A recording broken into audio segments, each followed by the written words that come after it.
নমস্কার বন্ধুরা, exam motivation YouTube চ্যানেলে তোমাদেরকে আরও একবার স্বাগত। আগামীকাল 30শে নভেম্বর 2025 তোমাদের ওয়েস্ট বেঙ্গল পুলিশ কনস্টেবলের একদম যে এক্সাম, যে ফাইনাল বলো বা রিটেন যে এক্সাম, সেই এক্সাম কিন্তু আগামীকাল সংগঠিত হতে চলেছে। সারা রাজ্য জুড়ে কিন্তু এই পরীক্ষাটিতে হবে। সারা রাজ্য জুড়ে প্রায় 10 লক্ষর বেশি পরীক্ষার্থী কিন্তু এই পরীক্ষাটি অ্যাটেন্ড করছে। তো তোমাদের উদ্দেশ্যে একটাই বার্তা যে তোমরা একদম সুন্দর করে মাথা ঠান্ডা করে পরীক্ষাটি দেবে। পরীক্ষার হলের সিচুয়েশন, পরীক্ষার প্রশ্নপত্র নিয়ে কি করবে, সমস্ত রকম ভিডিও আমার ভিডিওতে কিন্তু আমি আগে বলে দিয়েছি।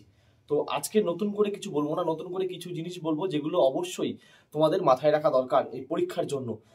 বিশেষ করে কনস্টেবল পরীক্ষার ক্ষেত্রে অবশ্যই মাথায় রাখতে হবে।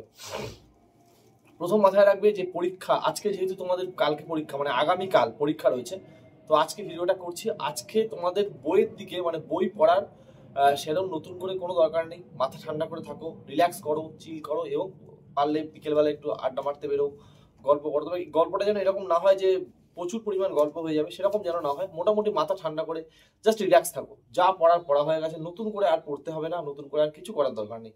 ভালো হলে ভালো, খারাপ হলে খারাপ, যেটা হবে সেটাকে মেনে নিতে হবে।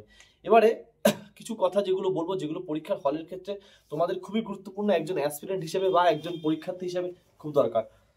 প্রথম কথা হচ্ছে তোমাদের কিন্তু এবার অ্যাডমিট কার্ডের সঙ্গে সঙ্গে আধার কার্ড কিন্তু ম্যান্ডেটরি হয়ে গেছে। তোমরা প্রত্যেকেই জানো তোমাদের অ্যাডমিট কার্ডে লেখা আছে যে আধার কার্ড ম্যান্ডেটরি, এবং তোমাদের বায়োমেট্রিক পরীক্ষা, বায়োমেট্রিক মাধ্যমে কিন্তু তোমরা প্রবেশ করতে পারবে পরীক্ষার হলে।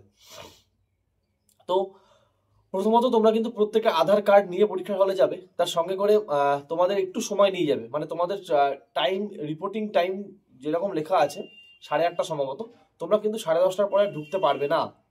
তোমাদের অ্যাডমিট কার্ড টাইমটা লেখা আছে, যদি খুব ভুল না করি। তো তোমরা সেই টাইম অনুযায়ী তোমাদের যে টাইমটা রয়েছে রিপোর্টিং টাইম, সেই রিপোর্টিং টাইম থেকে যে তোমাদের এন্ড অফ রিপোর্টিং টাইম, ওই রিপোর্টিং টাইমের মধ্যে প্রবেশ করবে। কেন? তোমাদের দেখো, কোনো অফিসার বা কোনো স্কুল চাইলেও তোমাদের প্রবেশ করাতে পারবে না। তার কারণ হচ্ছে 10:30টার সময় বায়োমেট্রিক পদ্ধতি অটোমেটিকভাবে লক হয়ে যাবে। 10:30টার আগেই কিন্তু তোমাদের ঢুকে যে প্রবেশ করতে হবে। মাথায় রাখবে 10:30টার মধ্যে তোমাদের ঢুকতে হবে।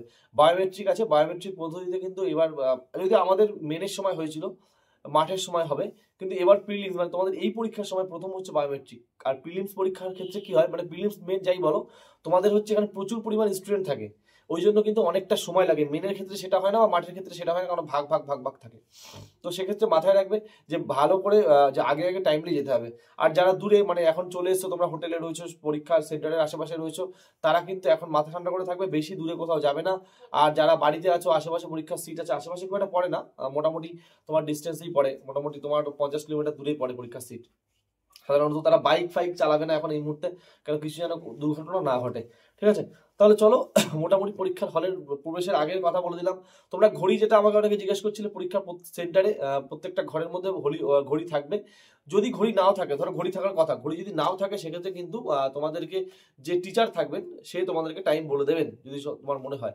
টিচারের কাছেও ফোন থাকবে না, তো তোমাদের কাছেও ফোন থাকবে না। তো ফোনে নয়, ওই অ্যানালগ যে ঘড়ি আছে সেই ঘড়ি হয়তো টিচারদের কাছে, মানে স্কুলের যে পরীক্ষা হলে পরীক্ষা দেবে সেই পরীক্ষা হলে টানানো থাকবে।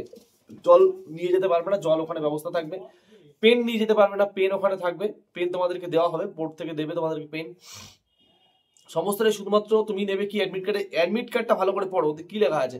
শুধুমাত্র তোমার অ্যাডমিট কার্ড নেবে, আধার কার্ড নেবে, আর মনে হয় ছবি নিতে হবে, যদি তোমার আধার কার্ডের ছবির সঙ্গে তোমার ছবি ভালো করে বুঝতে না পারা যায় সেক্ষেত্রে। মানে বায়োমেট্রিক যেহেতু হবে, সেহেতু সমস্যা খুব একটা নেই। হলো, এই বায়োমেট্রিক পদ্ধতি তোমরা কি অনেকে জানো না, অনেকে বুঝতে পারছো না। সেটা হচ্ছে আমরা দেখেছি আমাদের যখন এসএসসি স্টাফ সিলেকশন কমিশনের কোনো পরীক্ষা হয় সেন্ট্রালের, সেই পরীক্ষার ক্ষেত্রে কিন্তু বায়োমেট্রিক পদ্ধতি কিন্তু ওরা অবলম্বন করে, এবং রেলের পরীক্ষার ক্ষেত্রেও কিন্তু বায়োমেট্রিক পদ্ধতি হয়। ঠিক সেই জিনিসটা আমাদের WBPRB কিন্তু করছে। তো বোঝা গেছে যে এখানে কোনো রকম আগে মানে পরে ঢোকার কোনো সিন নেই, যা ঢোকার আগে ঢুকে যেতে হবে। এবারে তোমাদের মার্কস ডিস্ট্রিবিউশন যেটা তোমাদের রয়েছে তোমরা জানো। এবারে একটু অনেকে টেনশন করছে, এত নাম্বার আমি তুলবো কি করে, এত এত টেনশনের মধ্যে রয়েছে, এত নাম্বার আমি করবো কি করে। দেখো একটা কথা বলে রাখি, তোমাদের নাম্বার রয়েছে, ম্যাথে রয়েছে 25টা, রিজনিং এ রয়েছে 25টা, ইংলিশে রয়েছে 10টা এবং জিকে জিএস এ রয়েছে 25টা। এবার দেখো জিকে জিএস যে ব্যাপারটা থাকে, জিকে জিএস যদি কঠিন প্রশ্ন হয়, যদি প্রশ্ন যদি কঠিন হয়, জিকে জিএস যদি প্রশ্ন কঠিন হয়, সেক্ষেত্রে তোমার কঠিন মানে সবার কঠিন, তোমার সোজা মানে সবার সোজা। তাহলে এই যে 25টা নাম্বারের মধ্যে আশা করা যায় 17-18টা নাম্বার কিন্তু তোলা যায়, ঠিক আছে? যদি তোলা যায় আরামসে উঠে যায়, যদি তুমি পড়াশোনা সারা বছর যদি করে থাকো সেক্ষেত্রে হবে। এবার অঙ্ক রিজনিংয়ে যেটা 25টা করে আছে, এখানে কিন্তু রিজনিংয়ে 20-22টা তোলাই যায় রিজনিংয়ে। আর ম্যাথের ক্ষেত্রেও কিন্তু 20টা তোলা যায়। আমি মনে করলাম ম্যাথ তোমার উইক আছে, ম্যাথের ক্ষেত্রে তুমি 15 তুললে, তাহলে কিন্তু এখানে 15-15 30 আর 50 52 তোমার নাম্বার উঠে যাচ্ছে, ঠিক আছে? তাহলে কিন্তু আরামসে। ইংলিশ বাদ দিয়ে, ইংলিশে তুমি 5-7 তো পাবা, 7 বাদ দাও, 5 তো পাবে, 5-এর জায়গায় যদি 3ও পাও তাহলে তোমার নাম্বারটা 50+ চলে আসছে। তো আরামসে কিন্তু তুমি ক্র্যাক করে ফেলতে পারবে, ঠিক আছে? 7 20 40 আর 10, দেখো নাম্বার দেখো, এদিকে হচ্ছে তাহলে তোমার কত আছে, আমার হিসাবে আসছে 20 হচ্ছে তোমার রিজনিং এ, 3 হচ্ছে ইংলিশ, আর 17 হচ্ছে জিকে। তাহলে এখানে আসছে হচ্ছে 40 নাম্বার টোটাল, আর ম্যাথে হচ্ছে 15, মানে হচ্ছে 55 নাম্বার তোমার আরামসে চলে আসছে, ঠিক আছে? এটা হচ্ছে জাস্ট নর্মাল বললাম, এটা আগে পিছিয়ে তোমরা করতে পারবে তোমাদের যদি মোটামুটি প্রিপারেশন থাকে। আবার বলছি, আজকে নতুন করে পড়াশোনা করার দরকার নেই কোনো, কারণ আগামীকাল তোমাদের পরীক্ষা রয়েছে। সেই পরীক্ষা কিন্তু তোমাদের একটা ফোন এসেছিল। তো আবার বলছি, আজকে নতুন করে আবার পড়াশোনা করার একদম দরকার নেই, কেন পড়াশোনা আজকে নতুন করে বই দেখলে, নতুন করে মক দিতে গেলে তোমাদের বিভিন্ন সমস্যা হবে, হয়তো জানা জিনিস মনে হচ্ছে ভুলে যাচ্ছি, কিছু দরকার নেই। যেটা হয়েছে ভালো হচ্ছে, পরীক্ষা হলে প্রশ্ন পেলে অটোমেটিক মনে পড়ে যাবে। তুমি যদি পড়ে থাকো, এই যে 1 বছর 2 বছর ধরে যে প্রিপারেশনটা নিয়েছো তোমরা, সেই প্রিপারেশনের একদম শেষ অন্তিম পর্ব হচ্ছে কালকে। কালকের পরীক্ষা যেরকম হবে, তোমার কিন্তু প্রিপারেশন তোমার কিন্তু সারা লাইফ সেভাবে চলবে। তো কালকের পরীক্ষাটা একদম জান লড়িয়ে দাও এবং দেখিয়ে দাও যে হ্যাঁ তুমি পারো।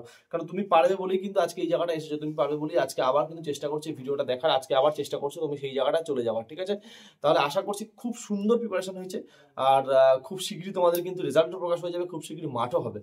তা এখন কালকের দিনটা একদম জান লড়িয়ে দাও। দেখো, একটা জিনিস মাথায় রাখবে যে এই চাকরিটা কিন্তু তোমার শুধুমাত্র তোমার জন্য নয়, তোমার ফ্যামিলির জন্য দরকার, তোমার স্বপ্ন পূরণের জন্য দরকার।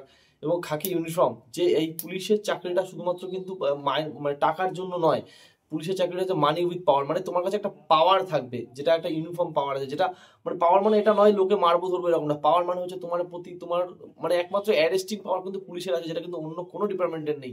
পুলিশের থেকে শতগুণ ক্ষমতা কিন্তু সিভিলের, যেমন ডিএম হয় বা ধরো তোমার যে আইএস চিফ সেক্রেটারি থেকে সে হয়, কিন্তু পুলিশের প্রতি মানুষের একটা আলাদা ব্যাপার থাকে, যেটা তোমরা জানো যে পুলিশের পাওয়ারটা অন্য জায়গাতে। একটা ইউনিফর্ম জব, একটা তোমার আলাদা একটা জিনিস আছে। তো সেই আবেগ সবকিছু মাথায় রাখবে। কিন্তু পুলিশের পরীক্ষা দিতে বসছো মানে এরকম নিজেকে সিংহাম মনে করতে যেও না, বা নিজেকে কোনো রকম রাউডি মনে করতে যেও না। তুমি একদম সিম্পল সাধারণ ছেলে হিসাবে একজন পরীক্ষার্থী হিসেবে পরীক্ষাটা দেবে।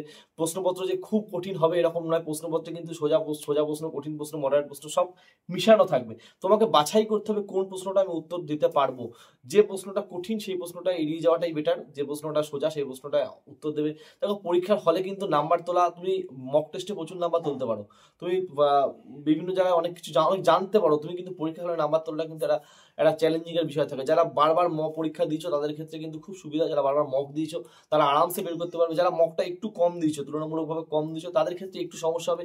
আমি বারবার করে বলছি, লাস্ট সময় মানে লাস্ট যে 10 মিনিট আমি বলেছিলাম, সেই 10 মিনিটে কিন্তু নেগেটিভটা হওয়ার চান্স বেশি থাকে। সো এই জায়গাটা কিন্তু খেয়াল রাখবে, নেগেটিভটা করবে না। কারণ আমি দেখেছি, খেয়াল করে আমার নিজের ক্ষেত্রেও হয়েছে যে নেগেটিভের জন্য কিন্তু অনেক পরীক্ষাতে আমার কাট অফের থেকে নাম্বার কমে গেছে। নেগেটিভটা করা যাবে না। আমার এমনি দেখা যাচ্ছে কাট অফের থেকে নাম্বার অনেকটা বেশি রয়েছে, কিন্তু আমি নেগেটিভ খাওয়ার জন্য আমি কিন্তু নাম্বারটা কমে গেছে। তো নেগেটিভ যেন না হয় এটা মাথায় রাখবে। খুব খুব মানে প্রশ্ন করার থেকে প্রশ্ন ছাড়া শিখতে হবে, এইটা মাথায় রাখো। পরীক্ষা হলে বেশি কিছু বলবো না, বেশি জ্ঞান দেওয়ারও কিছু নেই। আজকে একদম মাথা ঠান্ডা করে সুন্দরভাবে পরীক্ষা দেবে কালকে, যাতে তোমার পরীক্ষা তুমিও যেন ভবিষ্যতে একটা সিট যেন তোমার ওইখানে মানে ওই হল থেকে, মানে যে ঘরে তুমি পরীক্ষা দিচ্ছ বা যে স্কুলে তুমি পরীক্ষা দিচ্ছ, সেই স্কুল থেকে যদি একটা ছেলে চাকরি পায়, সেই ছেলেটা যেন তুমি হও। কারণ ওই একটা সিট কিন্তু তোমার, ওই সিটটা তোমার কাছ থেকে কেউ কাটতে পারবে না। কারণ তুমি আজকে কালকে যে পরীক্ষাটা হবে, সেই পরীক্ষাটা সারা বছর 2 বছর ধরে যে পরিশ্রমটা করেছো, সেই পরিশ্রমের কিন্তু ফল হচ্ছে ওই পরীক্ষাটা, ওই দিনটা। সারা বছর যদি তুমি গাফিলতি করে থাকো, তোমার কালকে গাফিলতির মতো পরীক্ষা হবে। সারা বছর যদি তুমি ঠিকঠাক করে পড়াশোনা করে থাকো সারা 2 বছর ধরে, তাহলে কিন্তু তুমি কিন্তু সুন্দরভাবে পরীক্ষা দিতে পারবে। 2 বছর কিন্তু কম ছিল না, 2 বছরে অনেক চড়াই উত্তরাই পার করে তোমরা কিন্তু আজকে এই জায়গাটা এসেছো। অনেক রকম কষ্ট হয়েছে জীবনে, অনেক রকম সফলতা দেখেছো, অনেক কিছু হয়েছে জীবনে, পরীক্ষা হচ্ছে না, দুশ্চিন্তা, পরীক্ষা হঠাৎ করে ডেট দিল, এইসব সমস্ত চিন্তা ভাবনা নিয়ে কিন্তু আজকে এই জায়গাটা তোমরা এসেছো।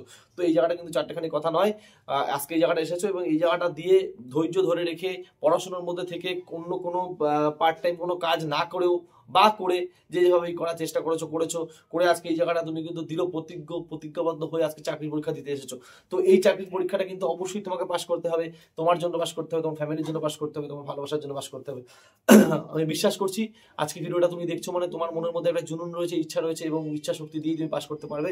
তার সঙ্গে করে যেটুকু পড়াশোনা দরকার সেইটুকু পড়াশোনা করেছো, এর বেশি আর নতুন করে কিছু বলবো না। তো ভালো করে পরীক্ষা দিও, মাথা ঠান্ডা করে পরীক্ষা দিও। আমি চেষ্টা করবো পরীক্ষা দেওয়ার পরে, পরীক্ষা দেওয়ার পরে যদি আমার ডিউটি থাকবে তো আমি ভিডিও করার সময় পরিস্থিতি থাকবো না, যদি পারি রাতের দিকে বা আগামী পরীক্ষার পরের দিনকে বা পরীক্ষা সেই মুহূর্তে যদি পারি সম্ভব হয় তো আমি একটা ছোট ভিডিও করে দেবো। তোমাদের কেমন কি নাম্বার আসতে আগে সবাই বলবে আমাকে, তারপরে তোমাদেরকে নিয়ে নিশ্চয়ই তোমাদেরকে যারা তোমরা পাস করবে, এই প্রিলিমস পাস করবে মানে এই পরীক্ষাটা পাস করবে, তারপরে মাঠে যাবে, মাঠ পাস করবে, ইন্টারভিউতে তোমাদেরকে দিয়ে আমি অবশ্যই ইন্টারভিউর মক করাবো।